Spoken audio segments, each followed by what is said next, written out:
இன்று நாம் இந்த பதிவில் பார்க்க போகும் விடயம் என்னவென்றால் மயில் இறகு. இந்த மயில் இறகினுடைய வடிவம் என்ன அர்த்தத்தை கொண்டுள்ளது?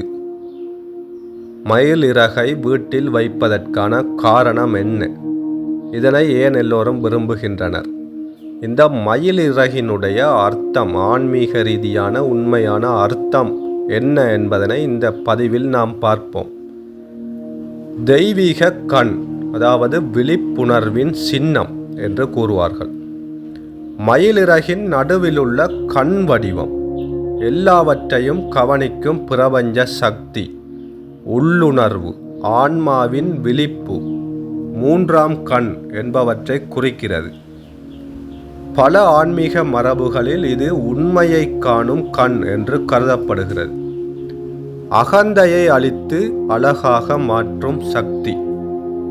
மயிலானது பாம்பை கொன்று வாழும் பறவை, அதனால் விஷத்தை ஒளியாக மாற்றும் சக்தி, எதிர்மறையை நேர்மறையாக மாற்றுதல், துன்பத்தை ஞானமாக மாற்றுதல் என்ற ஆழமான குறியீடாக மயில் பார்க்கப்படுகிறது. அதனால் மயிலிறகு உள்ளிருக்கும் இருளை அழித்து ஒளியை உருவாக்கும் சக்தி என்று பலர் நம்புகிறார்கள். கிருஷ்ணரின் அன்பும் பரிபூரணமும். கிருஷ்ணா அவரின் கிரீடத்தில் மயிலிறகு இருப்பதற்கான அர்த்தம் என்னவென்றால், அழகும் தாழ்மையும் ஒன்றாக இருக்க முடியும். அதிகாரம் இருந்தாலும் அகந்தை இல்லாமல் வாழ முடியும். ஆனந்தம், இசை, அன்பு, பரிபூரணம் என்பதனை குறிக்கிறது. கிருஷ்ணரின் மயிலிறகு அன்பின் மூலம் ஆன்மா உயர்வது என்ற சின்னமாக பார்க்கப்படுகிறது. பாதுகாப்பு மற்றும் நேர்மறை ஆற்றல். பலர் வீட்டில் மயிலிறகை வைத்திருப்பதற்கான காரணம் என்னவென்று பார்ப்போம். தீய ஆற்றலை தடுக்கிறது, மன அமைதியை தருகிறது, ஆன்மீக அதிர்வை உயர்த்துகிறது, கண் திருஷ்டியை குறைக்கிறது என்ற நம்பிக்கை. இது விஞ்ஞான ரீதியாக நிரூபிக்கப்படவில்லை என்றாலும் பல கலாச்சாரங்களில் இது பாதுகாப்பின் சின்னமாக உள்ளது. மயிலிறகின் கண் வடிவத்தின் மறைபொருள் என்னவென்றால், அந்த நீல வட்டமானது பிரபஞ்சத்தின் மையம், ஆன்மாவின் மையம், அமைதியின் ஆழம் என்று சில தத்துவங்களில் விளக்கப்படுகிறது. அதிலுள்ள பச்சை நிறமானது வளர்ச்சி, இதய சக்ரா, கருணை என்பவற்றை குறிக்கிறது. நீல நிறமானது ஞானம், உண்மை, தெய்வீக அமைதி என்பவற்றை குறிக்கிறது. ஆழமான ஆன்மீக விளக்கம். மயிலிறகு நமக்கு சொல்லும் செய்தி, உன் வாழ்க்கையில் வரும் விஷங்களை கூட உன் ஆன்மாவின் அழகாக மாற்ற முடியும். அதாவது துன்பம் வந்தால் ஞானம் பிறக்கும், தோல்வி ஏற்பட்டால் விழிப்படைவாய், இருள் வந்தால் அது ஒளியாக மாறும், அகந்தை அழிந்து ஆன்மீகம் வளர்ச்சியடையும். சித்தர் மரபில் பார்க்கப்படும் அர்த்தம் என்னவென்றால், தமிழ் சித்தர் மரபில் மயிலானது மனதின் உயர்வு என்று கூறுகிறார்கள். அந்த மயில் இறகானது ஆன்மாவின் லேசான நிலை என்று கூறுகிறார்கள். அந்த மயில் இறகில் இருக்கும் கண் வடிவம் ஞானத்தின் திறப்பு என்று கூறுகிறார்கள். இந்த உள்ளார்ந்த தத்துவமாக எடுத்துக்கொள்கிறார்கள் எமது தமிழ் சித்தர்கள். அதனால் மயிலிறகு உடலை தாண்டி உள்ளுணர்வை நோக்கி செல்லும் அழைப்பு என்று கருதப்படுகிறது. நீங்கள் மயிலிறகை உங்கள் வீட்டில் வைத்திருந்தால் உங்கள் வீட்டிற்கும் நன்மை கிடைக்கும், உங்களுக்கும் நன்மை கிடைக்கும்.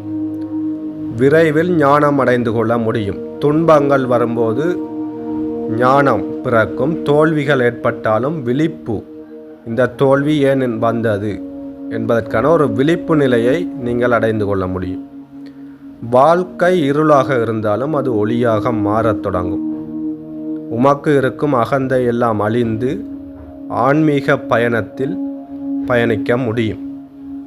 இந்த மயில் இறகிற்கும் எமது உடலில் உள்ள குண்டலினி சக்திக்கும் இடையிலான தொடர்பு என்ன என்பதனை இப்போது பார்ப்போம். குண்டலினி சக்தியானது எமது அடிப்பகுதி முள்ளத்தண்டின், அதாவது எமது முள்ளம் தண்டு முதுகுத்தண்டின் அடிப்பகுதியில் உள்ள மூலாதார சக்கரத்தில் வீற்றிருக்கும் அந்த குண்டலினி சக்தி அது இயக்கமின்றி உறங்கிக் கொண்டு இருக்கின்றது பாம்பு வடிவத்தில் மூலாதார சக்கரத்தில். எமது உடலில் உள்ள 10வது காற்று, 10ஆம் வாயு, அதாவது தனஞ்சயன் என்று கூறுவார்கள். அந்த வாயுவே குண்டலினி சக்தி. அந்த வாயு மட்டும் இயக்கமின்றி எமது முதுகுத்தண்டின் அடிப்பகுதியில் உள்ள மூலாதார சக்கரத்தில் பாம்பு வடிவத்தில் உறங்கிக் கொண்டிருக்கிறது. அந்த சக்தியானது தவம் யோகம் செய்வதின் ஊடாக விழிப்படைந்து முதுகுத்தண்டின் வழியாக வளைந்து வளைந்து மேலே ஏறி எமது தலைப்பகுதியில் உச்சியில் இருக்கும் ஆஞ்ஞா சக்கரத்தை சென்றடையும். அந்த குண்டலினி சக்தியானது ஆஞ்ஞா சக்கரத்தை சென்றடைந்தவுடன் எமது நெற்றிக் கண்ணானது விழிப்படையும். அந்த தருணத்திலேயே எமக்கு ஞானம் கிடைக்கிறது, அனைத்தும் அறிந்து கொள்ள முடியும். இந்த குண்டலினி சக்தியானது மூலாதார சக்கரத்திலிருந்து, முள்ளந்தண்டின் அடிப்பகுதியில் உள்ள மூலாதார சக்கரத்திலிருந்து அடுத்தடுத்த சக்கரத்தினூடாக வளைந்து வளைந்து மேலே நோக்கி வந்து தலை உச்சியில் உள்ள அந்த புருவ மத்தியில் இருக்கும் அந்த ஆஞ்ஞா சக்கரத்தை சென்றடைகிறது. அதன் பயணத்தையே, அந்த குண்டலினி சக்தியினுடைய பயணத்தையே குறித்து நிற்கிறது இந்த மயில் இறகு. எப்படி என்றால், மயிலிறகின் அடிப்பகுதி, மயிலிறகின் நடுவில் உள்ள அந்த தண்டானது எமது முதுகுத்தண்டு என்று நினைத்து கொள்ளுங்கள்.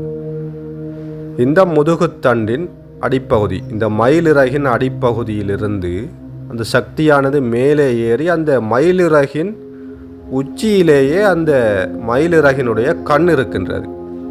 இந்த கண் வந்து எமது மனித உடலில் உள்ள ஆன்மா வீற்றிருக்கும் இடம், எமது புருவ மத்தியத்தை குறிக்கிறது. நெற்றிக்கண் என்று சொல்வார்கள். இந்த நெற்றிக்கண்ணையே இந்த மயிலிறகினுடைய அந்த உச்சி பகுதி, அந்த மயிலிறகின் கண் குறித்து நிற்கின்றது. இந்த குண்டலினி சக்தி கீழே இருந்து மேலே ஏறி உச்சியை அடைந்தவுடன் 3ஆம் கண் திறக்கும் என்பதற்கான ஒரு அடையாளமே இந்த மயில் இறகு. இந்த அர்த்தத்தை எத்தனை பேர் முன்பு தெரிந்து கொண்டிருக்கிறீர்கள்? எத்தனை பேருக்கு இன்னும் தெரியாது? தெரிந்தவர்கள் தெரியும் என்று கொமெண்டில் சொல்லுங்கள். தெரியாதவர்கள் இப்பொழுதுதான் அறிந்து கொண்டேன் என கொமெண்டில் பகிர்ந்து கொள்ளுங்கள். இப்படியான பலவிதமான ஆன்மீக ரகசியங்கள் எங்கள் ஆத்மீக கதைகள் என்ற யூடியூப் சேனலில் அப்லோட் செய்யப்பட்டு வருகிறது. அடுத்தடுத்த ஆன்மீக ரகசியங்களை அறிந்து கொள்ள எமது சேனலை சப்ஸ்கிரைப் செய்து வைத்து கொள்ளுங்கள். நாங்கள் போடும் அடுத்தடுத்த ரகசியங்களை நீங்கள் தெரிந்து கொள்ள முடியும். நன்றி, வணக்கம்.